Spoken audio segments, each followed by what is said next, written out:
মেহেরপুরে এবছর আমের বাম্পার ফলন হয়েছে। লক্ষ্যমাত্রা নির্ধারণ করা হয়েছে ৪১,০২০ মেট্রিক টন। এর বাজার দর ধরা হয়েছে প্রায় ২৭০ কোটি টাকা। ফলনে খুশি চাষি ও বাগান মালিকরা। মাঠ পর্যায়ে চলছে পরিচর্যার শেষ প্রস্তুতি। মেহেরপুর থেকে রাব্বি আহমেদের পাঠানো তথ্যচিত্রে ডেস্ক রিপোর্ট।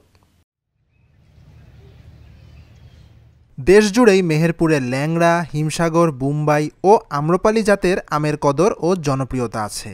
চলতি মৌসুমে অনুকূল আবহাওয়া এবং রোগবালাই কম থাকায় ফলন হয়েছে রেকর্ড পরিমাণ। জেলা কৃষি বিভাগ বলছে এবার প্রায় ২,৭০০ হেক্টর জমিতে আম উৎপাদন হয়েছে।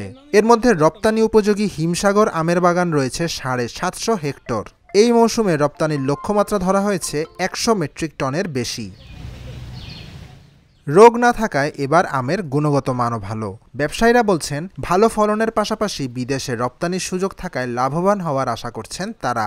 এখন আল্লাহর কাছে হাজার শুকর যদি আমাদের বেচাকেনার সুযোগটা ভালো দেয়, ঝড় ঝাপটা না দেয়, তাহলে আমাদের লাভ হবে। আল্লাহর রহমতে ভালোই আছে। ভালোই আছে। যদি আপনার বৃষ্টি দু একদিন হয়েছিল, যদি ভালোই আম মোটা হয়েছে, যদি আরো সামনে দু একদিন বৃষ্টি আমাদের হয়, আমগুনা ভালো হবে, মোটা হবে, আমরা লাভবান হব। আশা করা যায় যে পরিমাণ গাছে আছে, দামটা একটু ভালো হয়, তাহলে দেখা যাচ্ছে লাভবান হওয়ার চান্স আছে। এবছর এমনি বর্তমানে সাইজ অনেকটা ভালো, খুব ফাইন সাইজ, আবহাওয়া ভালো, গাছের মান অনেকটা ভালো। তো আমগুলো আমরা যদি সুন্দরভাবে সুষ্ঠুভাবে যদি বাজারজাত করতে পারি, তাহলে আমরা যদি দাম মোটামুটি ভালো পাই, তাহলে আমরা লাভবান হতে পারবো। আম ভালো রাখতে ও উৎপাদন বাড়াতে চাষিদের নিয়মিত পরামর্শ দিচ্ছেন বলে জানালেন কৃষি কর্মকর্তা। এবার আমাদের প্রচুর পরিমাণ হিমসাগরে এসছে। মাঝে প্রথম দিকে একটু সমস্যা কাটিয়ে উঠে এখন বেশ ভালো পরিমাণে আম আছে। আশা করি যে আমরা পরামর্শ দিচ্ছি যেভাবে কৃষি সম্প্রসারণ অধিদপ্তর কীভাবে সেচ দিতে হবে, অন্যান্য পরিচর্যা কিভাবে করতে হবে, কোন সময় কী ধরনের স্প্রে করলে একটা নিরাপদ আম পেতে পারে, এই জন্য আমরা সবসময় কৃষকদের পাশে আছি এবং তাদেরকে পরামর্শ দিয়ে চলেছি। গত বছর কিছুটা ক্ষতি হলেও এবছর আবহাওয়া শুরু থেকে অনুকূলে রয়েছে বলে পর্যাপ্ত রপ্তানির আশা করছে কৃষি বিভাগ। অন্যান্য ফসলের পাশাপাশি ফলের দিক দিয়ে আমরা অত্যন্ত একটা ভালো অবস্থানে আছি। আমাদের প্রায় ২৭০০ হেক্টর জমিতে আম চাষ হয়। এর ভিতর ম্যাক্সিমামই আমাদের হিমসাগর এবং অন্যান্য আম।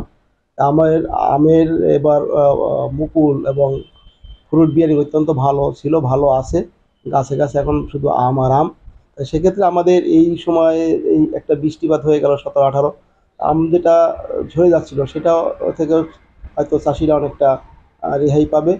যদি এরপর তাপমাত্রা বৃদ্ধি পায় বা কোনো অনাকাঙ্ক্ষিত পরিস্থিতির সৃষ্টি হয়, সেক্ষেত্রে আমরা বলবো যে রিং পদ্ধতিতে গাছে গোড়া সেচ দেওয়ার জন্য, এবং যদি বড় জমি হয় সেক্ষেত্রে তারা ফ্ল্যাট সেচ দিতে পারে। তবে আইল চারিদিকে যদি বর্ডার বা আইল দিয়ে দেয়, সেক্ষেত্রে সেচ দিলে আম ঝরা। আমাদের আমের উৎপাদন লক্ষ্যমাত্রা ছিল আমাদের ৪১,০২০ মেট্রিক টন।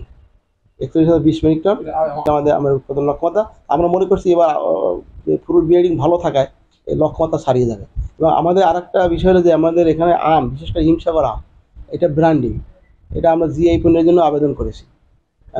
যদি জিআই পণ্য হয়ে যায় তাহলে সেটা অনেক ভালো। আমাদের এবছর চীন থেকে এখানে তারা বায়ার আসছিলেন, তারা এখান থেকে আম নেওয়ার জন্য আগ্রহ প্রকাশ করেছেন। এছাড়াও আমাদের এখান থেকে প্রায় ৩৮টি দেশে, এর মধ্যে জার্মানি, কানাডা, যুক্তরাজ্য এবং মালয়েশিয়া, বিভিন্ন জায়গায় কিন্তু আমাদের আম এখান থেকে রপ্তানি হয়।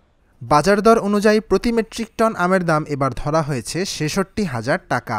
সেই হিসেবে উৎপাদনের সম্ভাব্য বাজার মূল্য দাঁড়াবে প্রায় ২৭০ কোটি ৭৩ লাখ টাকা। Dhaka journal news desk.